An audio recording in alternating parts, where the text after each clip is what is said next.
All right, let's dive right into a really powerful volume-based sales strategy, the mud against the wall method. We're going to break down exactly what it is, the core principles that actually make it work, and how you can apply it like a top-tier consultant. So at its heart, this method basically treats selling like a numbers game. It was introduced to the sales expert Brian Tracy by his very first manager, and it's built on a super simple but really profound idea. If you do enough of the right activity, you will get a predictable level of success. It's all about probability. And this quote, it just perfectly captures the whole philosophy. This isn't about hoping you get lucky. It's about creating so many opportunities, so many chances, that success becomes pretty much inevitable. You're essentially making your own luck through sheer, focused effort. So you might be thinking, okay, but why isn't this just busy work, right? Well, because it's not random. It's grounded in some fundamental laws of sales and even human psychology that make it incredibly effective. That is, if you apply it the right way. Okay, this right here is a huge mental shift. You can't control the final yes or no. You just can't. But what you can control with 100% certainty are your inputs. The number of calls you make, the emails you send, the demos you give. This method forces you to focus entirely on what you can manage, and it treats success as a predictable result of the causes that are completely in your hands. Now, to really get why so much volume is needed, just think about this number, 3,000. That's the average number of commercial messages the typical consumer gets bombarded with every single day. Your one call, your one email is trying to compete with a tidal wave of noise. So high volume isn't just a strategy, it's an absolute necessity if you want to break through. And here's another critical number for you. 5.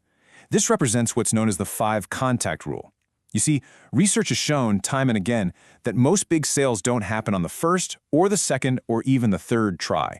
The real breakthroughs happen after you've made multiple points of contact. And the power of that rule is just staggering when you see it laid out like this.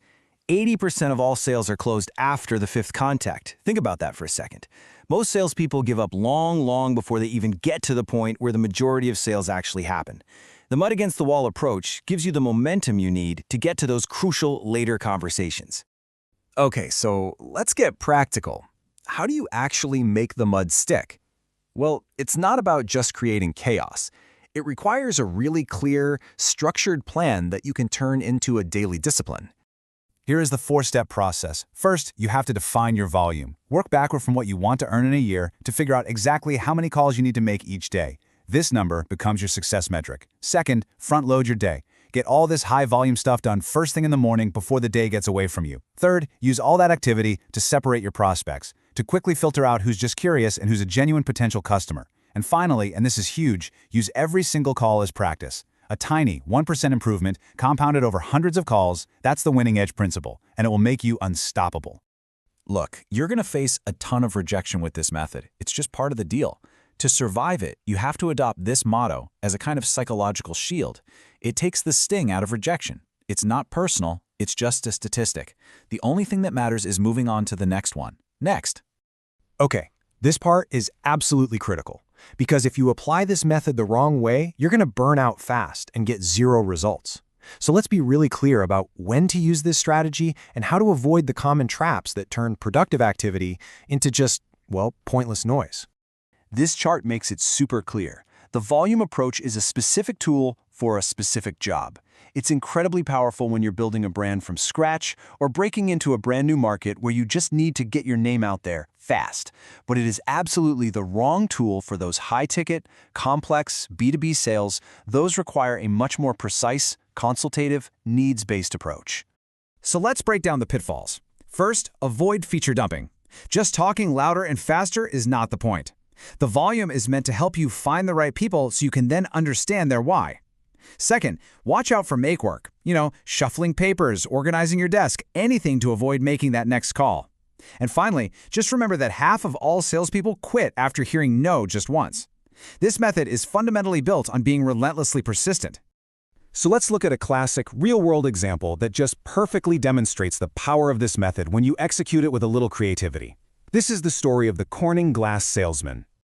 So this salesman had a simple but huge challenge. How do you prove an unbelievable claim about a new kind of safety glass to as many people as possible as fast as possible? Just telling them wasn't going to work. He had to show them. His approach was just brilliant in its simplicity. He didn't waste any time with long intros. He just walked into office after office, carrying a square of this glass and a ball-peen hammer, and he asked one simple, really provocative question. And when that inevitable skepticism came up, when they looked at him like he was crazy, he didn't argue. He just placed the glass on their desk and hit it with the hammer. That dramatic, real-life proof was his mud. And the demo was so powerful, and he did it so many times, that it became this unforgettable event for everyone who saw it. And the result of this relentless high-volume campaign? It was astounding. He became the #1 salesman in all of North America. He didn't have a better territory, he didn't have a better contact list, he just had a better system for throwing a very, very effective form of mud. And really, that's what this method is all about. It isn't about luck, it's not about random chance. It's about understanding that success is a predictable science.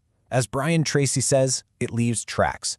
By creating a system of disciplined, consistent, high-volume action, you are laying down your own tracks for a predictable and pretty much inevitable victory.